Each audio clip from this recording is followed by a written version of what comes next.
Hello, everyone. Welcome to another weekly edition of our VS Code live streams. My name is Olivia. I am a new face around here because I just recently joined the VS Code team as a developer advocate. I'm very excited to be here with you all, but I'm even more excited to hear from our speaker today. Today we have Zeno Rocha, the VP of Developer Experience at WorkOS, and he's also the creator of the Dracula theme for VS Code. So today he's going to talk to us all about how to create a theme in VS Code. So let's bring him on. Hey, Zeno, how's it going? Hello. Hey, Olivia. It's great meeting you. Yes, it's great to have you here. Thank you so much for joining. So like I said, he is the creator of the Dracula theme. I recently just started using this theme and it is awesome. If you are a dark theme fan, it is absolutely for you. The color palette really draws you in, easy to focus, easy on the eyes. Actually, if you're already using Dracula, go ahead and drop in the chat a 1 and then let us know what you think about it. But Zeno, I want to kind of just go ahead and for people who maybe aren't familiar with the Dracula theme, dive into maybe some backstory about what inspired you to make the Dracula theme. Yeah, I feel like there are a bunch of different themes that you can choose out there, but I always felt the need to standardize my work environment. So I feel like there's a cost associated with switching context, and when you're moving from one tool to the other, it's even if it's like milliseconds, like it takes time for your brain to adjust to that new context. So I looked up different themes out there, and I noticed that some were ported to maybe the terminal that I use, iTerm or Hyper, but not necessarily to the code editor that I use, or maybe to the browser that I use. So I wanted consistency. I wanted something that was standardized across all platforms, even if I was switching from one OS to another. And that's when I realized I think I'm gonna create my own theme and let's see how it goes. So this was back in 2013, and I started with a theme for ZSH, for Sublime Text back then, and then just start growing more and more and more. And I think like Dracula is probably the theme that has been most ported out there. So there's like 230 something ports. So it's pretty wild. It's pretty insane. That is awesome. Yeah. I mean, as a developer, I think we can all relate to just that context switching. And then you all of a sudden are like, okay, my time got pulled away and now I have to move back and my eyes are all over the place. Okay, might as well just take lunch now. And there's your day. So I definitely get that. Did you have the idea of like a Dracula like vision when you first started, or did that just kind of like happen during the development process? Yeah, so the story is actually pretty wild. I was traveling overseas. I was in Germany, and then I was traveling to another country, Spain, and I started to feel sick that day. And so I had to go to the hospital, and it was like this whole thing. I went to the emergency room, and then I realized that I had to spend more time in the hospital than what was expected. And so my coworkers brought my computer, and I was just like working there and like, okay, I'm trying to recover, but I was already feeling well. And then one day I left my my hospital room, and when I got back, my computer was stolen inside the hospital. So imagine like how insane is this? So like, okay, I was like super sad. I cried a lot, and then my coworkers brought a new computer the next day. So that's when it all clicked to me. Like, okay, I have a fresh computer. I need to install everything again. And I was like, okay, I need something that is easier. And that's when I started to come up with the color palette and trying to see like, okay, how should I approach this? How should I like, what are the colors that I'm picking? What are the first platforms that I'm targeting? And that's how it all started. But it started from like a very unfortunate incident, but it was just like the perfect time and to just like, okay, like I want something that is standardized across all my platforms. So that's when it all started. That is an awesome origin story. I mean, obviously not the fact you got sick, but I feel like that's how all great things happen. I feel like I'm like the start of a comic book or something. That's awesome. Okay, well, I'm so glad we got to hear some of that backstory. But I think we can go ahead and dive into how to build a VS Code theme for everyone watching. Nice. Sounds good. Okay. So The first thing you want to do, and actually, let me just go over what I'm planning to cover today. There are different steps that you need to take to create a VS Code theme. But first, what I want us to do is to understand the different styles that are available to us. So when you go to to VS Code and you open your command palette, you can look for this preferences color theme option, and there like you have all the different themes that you have, and there's some themes that they come built in, and you can pick one of those. So you can use the light plus, quite light, uh, and then you have dark themes and high contrast themes. Now this is important, and that's probably the first decision that you want to make as you're building, is what type of theme you want. um, Light themes are very good. There's a lot of people that really love them. Dark themes are also pretty interesting, and there are many different ways that you can play around with them. And high contrast themes are also something that you could explore. And they have like a very unique aesthetics, but that's like where it all starts. Like, okay, I'm building a theme. I want to know if I'm doing a light one, a dark theme, or a high contrast. Now, if you go to the VS Code marketplace, there are many things that you can install that already comes with like all these different options. So for us, like you can create something that you're offering, maybe like a soft version, or like even different variants among that subgroup of dark themes or light themes. So that's the first thing to understand and to make a decision about once you're creating.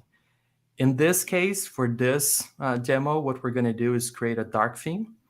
And now that we know that, we need to decide like how are we actually going to approach this project? Like how are we going to created. And there are two main ways that we can go about this. We can either like fork an existing theme. So I could come here to uh, this could be like the Dracula VS Code theme or any other theme that you know that you use, and you can just fork on GitHub and start working. So this is one option. It works. There's a lot of issues that the authors already solved, and there's a lot of inspiration that you can draw from there too, especially how to present your README, like how to present the color palette.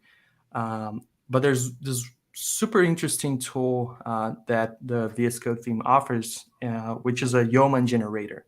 So for those who are not familiar with Yeoman, is this tool that you can use to scaffold new projects for like the community has is super large, and you have like so many different options that you can go through.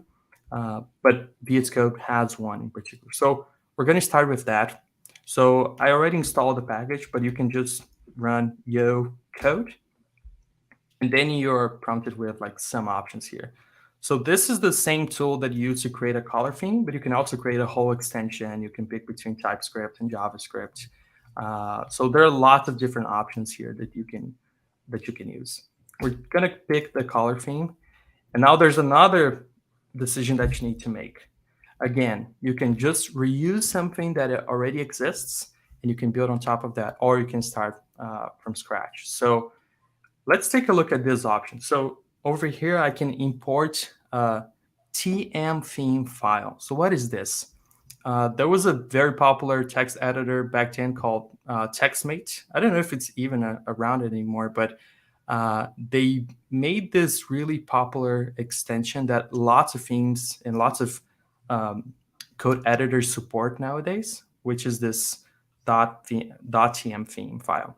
Now, I can just grab this one in particular, and I can start creating the theme from there. So what I'm going to do is like importing that URL, and it asks me like other questions like the name of the extension, identifier. So just okay. Now I can select the base theme as we're discussing earlier. We can pick between dark, light, and high contrast. So I'm going to go with dark, and it asks me to initialize a Git repo, and then I can open with VS Code. Now, this is like the file structure that it gives me. It gives me a README, package JSON, change log already, good to go. The VS Code ignore, which helps us when we want to push this to the VS Code marketplace. And that's where the magic happens. This JSON file is where we can define all the different tokens. And in this case, because I'm importing, it comes with like all these different things that I can start customizing. So this is one way, and it's super helpful if you don't want to start from scratch. But what we're gonna do, we're gonna choose the hard way today. So let's go with like from scratch, and let's see what happens. I'm gonna run this tool again, yo code, pick the new color theme. We're gonna start from fresh, and let's maybe use Frankenstein as the name of um, our extension. So it's gonna be Frankenstein.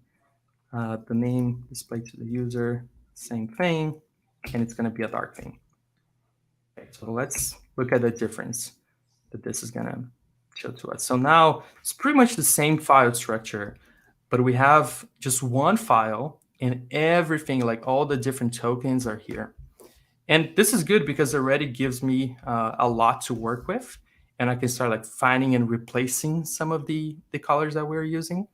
And that's how we're gonna start. So how do we actually test this? Now, this is an interesting topic because there are many ways that you can test. And I also want to give you a tip on how to better test this across multiple programming languages.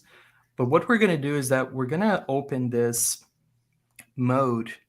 And if you just press F5 on your keyboard, it's going to open the extension development host mode.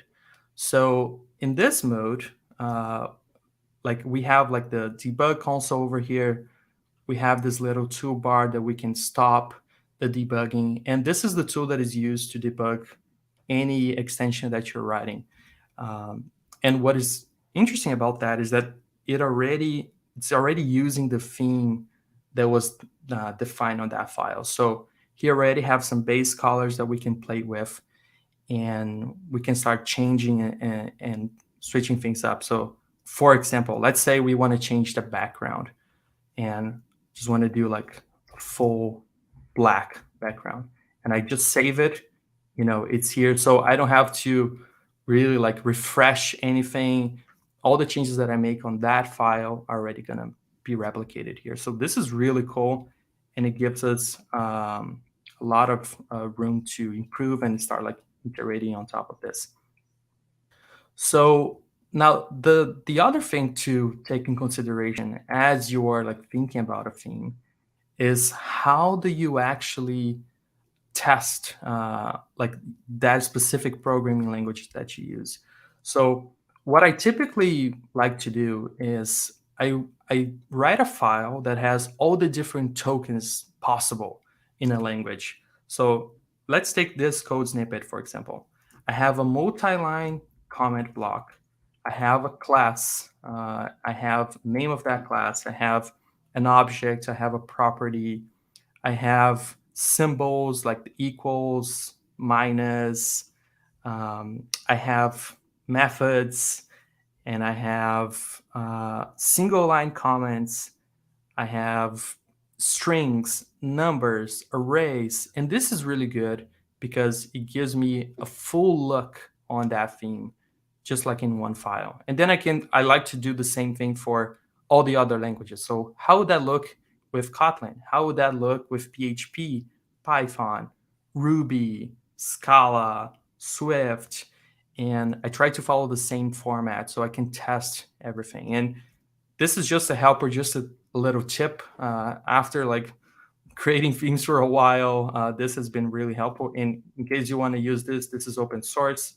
You go to this template repo here on GitHub, and all these files are located here. Now, that's how we start developing, and we can use that extension development host. We can start editing things. But how do we actually know what to edit? That's another problem, right? Like, okay, I want to change this yellow color. how, like, what is exactly the hexadecimal for that color, or I want to change this red. How do I do it?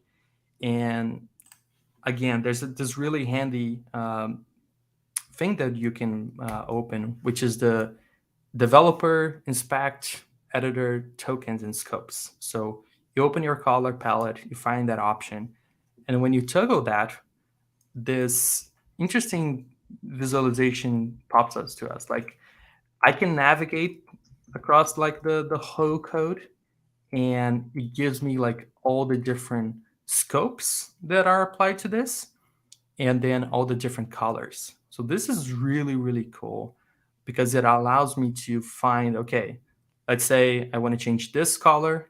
I can just uh, get like the hexadecimal, then I can go back to that block. I can find it. Okay, here it is. Token colors, comment, and then I can just change this. Let's say I want white, full white. Boom. Obviously it looks terrible, but this is really good. I don't have to keep guessing or trying to like scan this whole JSON file to find exactly what I want to change. So this is awesome. So that's how we're going to develop this theme. Now we have like the bare bones of what we're going to build. Now the question is, how do I actually start picking colors that are gonna look good? Because one thing is like having like everything we need, but like how are we gonna approach it in terms of like taste, aesthetics, and just like design decisions in general? Like as a developer, this is a really hard subject for me because we typically don't learn these things, but we're gonna need some of that in order to create a theme that looks good. So what I want to talk about now is the different types of color formats that you can explore and how they can help you to make a theme. So here I have a color picker, and it's no big deal. Like just yet another color picker. Doesn't really matter which color picker you're using, but I want to use that just to represent the different colored format decisions that you can make. So as you probably know, there are different ways that you can represent colors in the web. We have hexadecimal, which is the most popular one. And the way this is structured is you go from 0 to F, so 0 to 9, and then A to F. And this is basically mimicking the RGB set of colors, which stands for like red, green, and blue. So if I move like 0 is like you don't have the presence of that color, and F you have the most presence of that color. So let's say I want to represent red with hexadecimal. I can just add a lot of colors to red, and then nothing to green and nothing to blue, and then we're going to get the red color. Same if I want to do just green, and if I want to mix green with blue and get a cyan, that's how you do it. So this is hexadecimal, and that's the format that VS Code expects. So this is how we can like start adding these things, and that works. Now this format isn't really going to help us make the decisions of like what colors do we pick, and that's what we're trying to do here. So maybe we can explore RGB. RGB, you have the red, blue, and green. It goes from 0 to 255, and then you can start like moving those around. You can also change the opacity, the transparency of that, and get a different color. So this is helpful again, but it's not going to help us as much. Now there's one color format that I'm a big fan, which is called HSL. And with HSL, it's not like super popular, but the reason why I like it is because you can represent the hue, the saturation, and the lightness, and you can play around with those in a way that it just makes more sense to me as a programmer. Like, okay, I know what I'm changing in a particular color. So this is the hue where like if I like move this around, I'm gonna get like a different tone. and I can keep the same lightness and the same saturation, or I can mix these things up. But it's really clear what I'm doing. So, okay, let's jump to the code again and let's start using HSL just to see how it goes and to see how it feels. So I'm gonna pick, because we have this Frankenstein theme, I'm gonna pick like a greenish color. And the first thing I want to change is the background color. So I'm just going to move this to, I don't know, I want a 15 degrees of 50% of that saturation, 50% of lightness. And then I have this hexadecimal here. So now I can get this value. We already know what the background is. We're just changing earlier. So I can update this. Okay, so now I have a new tone of green. Next thing I like to do is changing the line colors and also the comment. And I like to play with the lightness and have something that really matches the background color, not something like completely out of blue, but something that really matches that background. So what we can do here, and let's open this again, is that maybe we can increase just like 15% of saturation and 15% of lightness. And now I have something that looks a little bit lighter, and I can use this for the line numbers.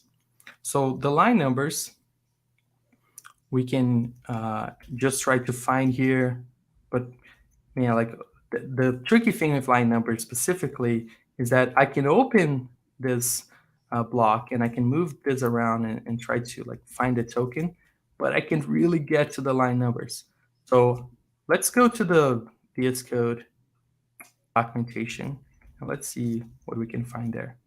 Okay, so if we add the editor line number dot foreground, we can actually use that color. So let's use that.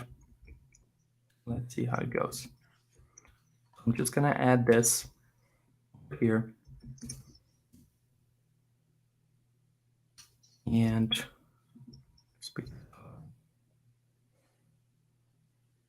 nice. Now it blends much better than before. It feels consistent with my theme, but still the comments doesn't look as good. So maybe what we can do is we improve just like 15 again um, on top of that. But instead of changing the saturation, we don't really need to change the tone of the color, just the lightness. So let's use 45 here. Now I have something that is more uh, pops a little bit more. But for comments, we want something that it's in the middle, right? It it can't really get your attention more than the actual code. So you have to be really careful about how you approach this. So we already know the comments are here. So I'm gonna update that. And nice, looks cool. The comments blend well. It's a little bit too much, I would say, but it looks good. That's fine. That's fine for now. And now we can start changing other things. Like let's say we want to change this red color. It doesn't really match with our theme. So we can come here, inspect, and we can see that, okay, this is that color over here.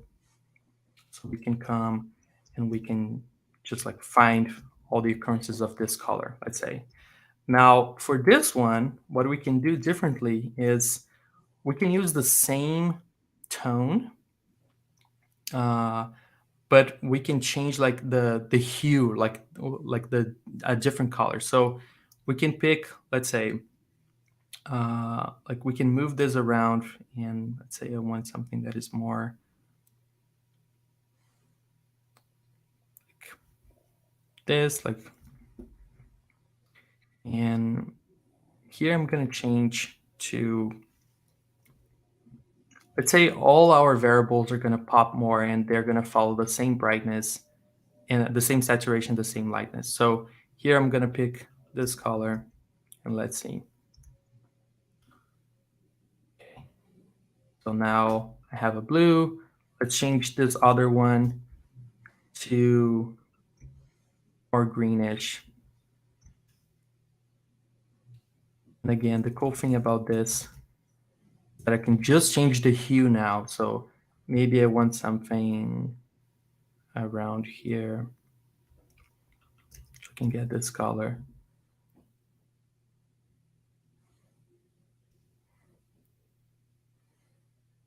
So you see like how my theme is developing. It's looking more Frankenstein, the style that I'm looking for. But my sidebar still doesn't look that good, right? I want something that matches this. So how can we actually change the sidebar? And again, this thing is not going to help us because we can't really inspect over there. So what can we do? Let's go back to the documentation. And this is like the whole API reference for all the things that we can change. And we have the sidebar, which we can start playing around. So the sidebar color actually means like this block here, so not this. So this is called the activity bar. But we can start like changing this one just to see how it looks like. So let's go over here, change the sidebar color. And what I'm gonna do is look for something that is similar to that background that we used to have. So it was 170 of hue, 15 saturation, 15% lightness. And I'm just gonna make it a little bit darker. So let's change this to 10. And now I'm adding this over here. And okay, it looks a little bit darker. You can't really tell the difference as much, but it fits with what we're looking for. And now we can start changing the activity bar. So you can come here, you can look for the activity bar, and let's change that background color. You can make this one a little bit lighter, or yeah, let's try lighter. Let's see what happens if we do that.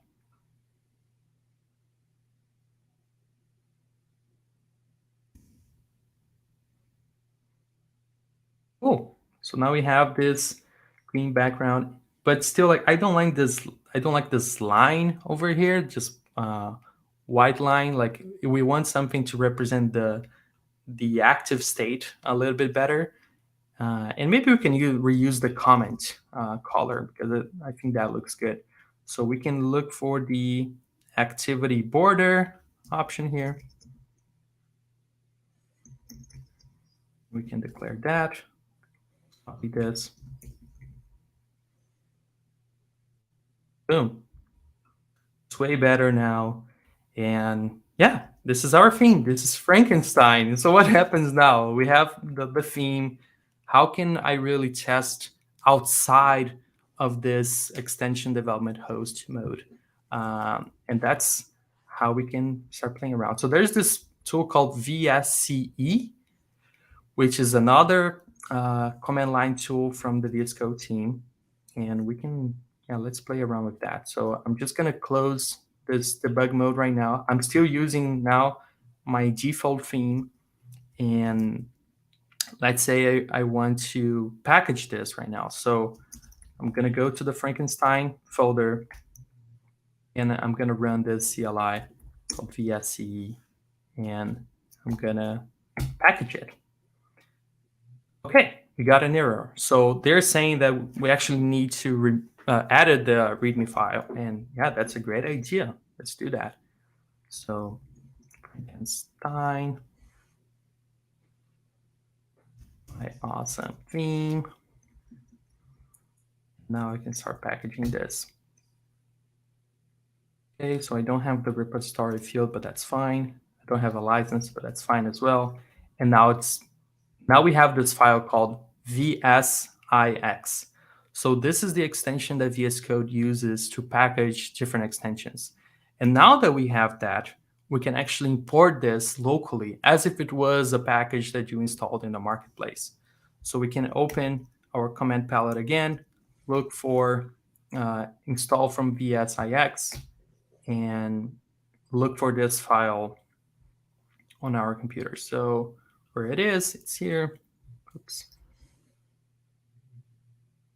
Fine.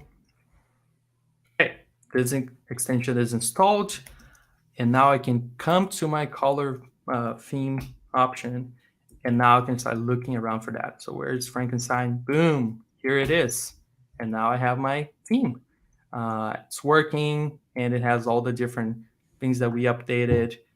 And if I go to the extensions menu and I look for that, we're going to find it here somewhere. Where is it? Boom, Frankenstein. Okay, it's not good. Our README is not necessarily the best. We don't have an icon. We don't have a publisher name. So let's just update this a little bit so it looks better. So how can we add the icon, for example? So we can come to the package.json, and here we have like all the different metadata for this extension that we're building. So we have the category, which is a theme. We have like the version and all that. So we can add a new key called icon. And I actually already have an icon handy. So this one, which looks good, matches our Frankenstein pretty well. And I'm just going to reference that. Now I need to package this again. So let's package this. Boom. Let's install it again.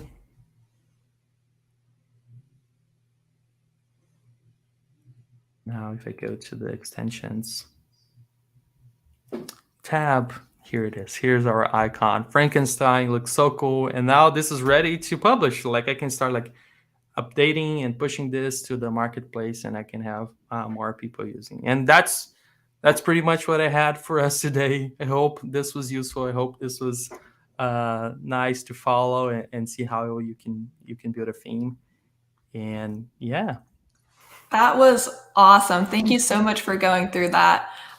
We can go ahead and answer some Q&A. So go ahead and start dropping any questions you have in the chat. But I just wanted to kind of reiterate everything you just did. We had a lot of comments throughout that saying, oh, why don't you do, bright green? Why don't you do this? You all can go ahead and do this, right? Zeno just walked us through how to do that in less than 30 minutes. It's really as easy as, just kind of going through those steps, which are also outlined on our VS Code documentation. This video will also be recorded up on our YouTube, so you can rewatch it as well to go through that. But links right there to get started with themes. So it's a really great way for you to go ahead and customize your development experience. I know that as developers, we are very particular about our themes. So even if you find one that you really love, you can tweak it too. Like, so if you really love everything except for one color, we just kind of went through how to identify the tokens for it. So you can easily find that in the actual source code and change that up. So yeah, definitely. Thank you so much for that, Zeno. Oh, thank you. We got a question. What are the color codes on your t-shirt? Oh yeah, so they actually represent the Dracula color. So I'm representing today, and yeah. Nice. I love it. And I also really enjoyed the HSL part. I've never used that. And I think it's a really great way because I'm not someone who's like visually inclined. I can recognize when I like the way something looks, but I'm not good at just like generating that. So I think that was such a great way to kind of make sure you're still kind of staying the same color family and making sure you're kind of still getting that same vibe everywhere. So I thought that was awesome and something I definitely am going to kind of try to utilize after this. Yeah, like for me, the reason why I love that so much is because you can take a mathematical approach to colors versus just like guessing, right? So you can just like, it's way more intuitive. In our case, we had to always like convert from HSL to hexadecimal, but still like you can keep that in your README of some sorts, and then you can use that as a reference, and then you can always convert to different color formats later. Right. Yeah, I think that's definitely going to resonate with a lot of the logical-minded people who are on this live stream. Okay, so here's a question. Is there a way to adjust text area background transparency? Yeah, so you can change there are many different text areas on the app. So let's see, for example, so can you show my screen again real quick? So here we have like the find and replace functionality on the search bar. We also have, we can like just have a commit message on the source control tab. Same for the extensions. So you can definitely customize that. I don't know from the top of my head like what is the actual name for this, but I'm pretty sure that if you come here and then you look for not the text area or the different like text fields, you might find some tokens that you can start editing. Cool, great. And then I think there's another question, just which color picker tool were you just using? Yeah, so the interesting thing about color pickers is that you can actually use some VS Code extensions for that. So I can actually show you this as well. If you can, okay. So if you go to the extensions marketplace and you just search for color, there are different options that you can choose. So there's this one, which has like almost 1 million downloads. But the thing with this one is that it uses the Windows color picker, if I'm not mistaken. And the same for this other tool, which uses Windows. So I tried to like find a color picker that was native to macOS, and then I actually found one on the marketplace, but then it didn't work. So that was the other extension. So I just said, you know what? I'm just gonna download any color picker out there, and the one that I'm using specifically is called Color Slurp. So you can look that up. It's a pretty good app, and you can add the different color palettes over here, and you can start like saving them so you can refer to them later. And this is good because like if you're like playing with colors in a more advanced way, and let's say now I want to port this to iTerm or your terminal of choice. So it's good that you have this separated from any app and you can always refer back to it. So that's a good way of. Yeah, that's awesome. It's really like you're an artist. You've got all your colors right there. You got your whole palette. That's so cool. All right. Well, I think that's about it for our questions. And we went a little over time, but that was great because this was good stuff. Just wanted to thank you again, Zeno, for this awesome demonstration. Again, if you missed any of this live stream or want to watch it over again, it will be up on our YouTube. And while you're at it, go ahead and subscribe to our YouTube channel as well. We're also on TikTok where we attempt to be funny. So feel free to go ahead and subscribe to that as well. But thank you all so much for joining. Again, Zeno, thank you. We really appreciate your time. And hope to see you all next week for next week's live stream. See you, everybody.